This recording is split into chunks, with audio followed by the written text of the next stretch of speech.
Primeiro, a gente falava muito da questão de fazer caminhada, não perder peso, preciso emagrecer, como o professor Max citou muito bem também. Você fica 10 anos para alcançar aquele peso, aquele sobrepeso. De repente, no imediatismo do brasileiro, eu quero perder tudo aquilo em 2 meses na academia.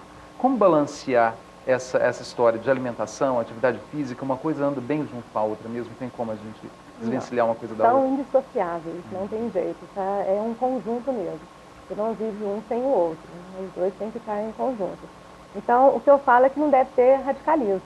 Olha, não vou mais comer carboidrato. O que é carboidrato? Arroz, pães, batata, massas em geral, tubérculos. Então, é não ser radical.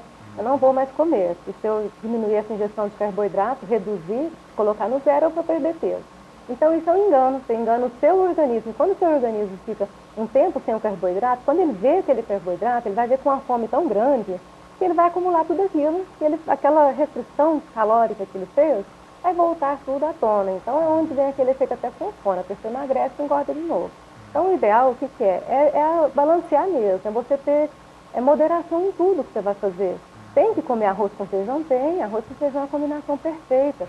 Quer perder peso para fazer a caminhada? Coma um carboidrato antes, coma um pão, até mesmo o café é muito bom, porque contém cafeína. A cafeína te estimula, né? Agita o seu sistema nervoso central, então faz você estar um pouquinho mais acelerado, contando que não faça isso após as 6 horas, tem gente que pode ter problema de sono, né? E com esse café, com um pouquinho de açúcar, açúcar tem glicose, muito pouco, né? Aquele café doce de tudo.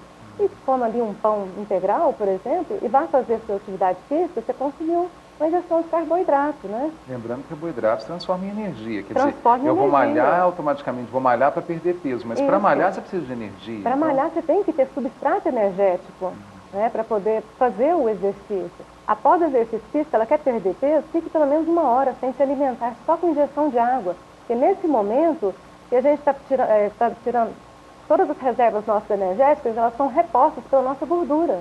E a gente perde glicogênio muscular, que é a nossa reserva de glicogênio com açúcar. Então a gente perde no exercício. Quando termina o exercício, se você dá essa pausa de 1 hora sem comer, só bebendo água, só água com essa injeção, passa 1 hora, você vai fazer um lanche ali misturando carboidrato e proteínas, porque o carboidrato vai restaurar os níveis de glicogênio que foi perdido. A proteína, a massa que pode ter sido depletada, né? Que é a nossa proteína. Se fizer isso, com certeza, a pessoa já tem substrato energético antes e tem uma reposição após. Além disso, tomar bastante água. Um detalhe muito importante também para quem quer perder peso é não ficar um espaço longo sem se alimentar. Porque quando a pessoa fica mais de 3 horas e meia sem se alimentar, ocorre uma série de reações fisiológicas no nosso organismo. Uma delas é que a fonte nossa de energia, como você disse, é a glicose. Então, se não tem glicose, que é o único alimento que passa pela barreira hematocefálica, que vai para o cérebro, é a glicose. Se não tem glicose, falta serotonina, que é um neurotransmissor responsável pela sensação de prazer e bem-estar em geral. Se falta serotonina, a pessoa fica desconcentrado, fica irritado, fica nervoso, trêmulo, pode dar hipoglicemia, que baixa o açúcar no sangue. Além disso, o nosso organismo, nosso corpo é muito sábio. Quando não tem a glicose, ele vai lançar a mão, abrir mão de um outro substrato. Aí o que lança a mão? Da proteína, né? Aí pega a nossa proteína, que é a nossa fonte de defesa, que é para gerar neurotransmissor, hormônio, enzimas, né, resposta imunológica, e quebra essa proteína para nos dar energia.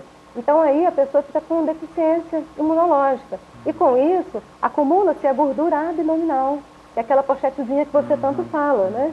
Então acumula essa gordura abdominal, e tem estudos que provam que também ficar espaço longo sem se alimentar aumenta o colesterol, aumenta a resistência à insulina também, e dá depósitos de gordura, onde eu falei. Nas regiões. O homem principalmente nas regiões, mulher às vezes na coxa, na parte interna. E essa região é androide, né? Aqui é androide, aqui é ginecoide, né? Na barriga. E essa que a gente chama de androide, que é a forma de maçã, é onde está todas as nossas vísceras. E ali não pode estar gorduroso. Filho, uma dúvida para você aqui. A Vera do bairro Santa Mônica. É verdade que o chocolate ajuda a diminuir o colesterol? O que a gente pode falar? Tem o tal do chocolate preto ou meio amargo também, que hoje virou tendência em falar que ele é bom. O que a gente pode falar em termos de quantidade também disso aí? É uma pergunta e uma resposta que, assim, que tem que casar muito bem as informações.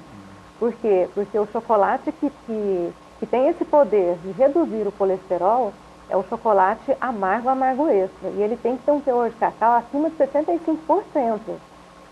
Então a pessoa tem que tomar muito cautela. É muito difícil encontrar esse chocolate com teor acima de 65% de cacau.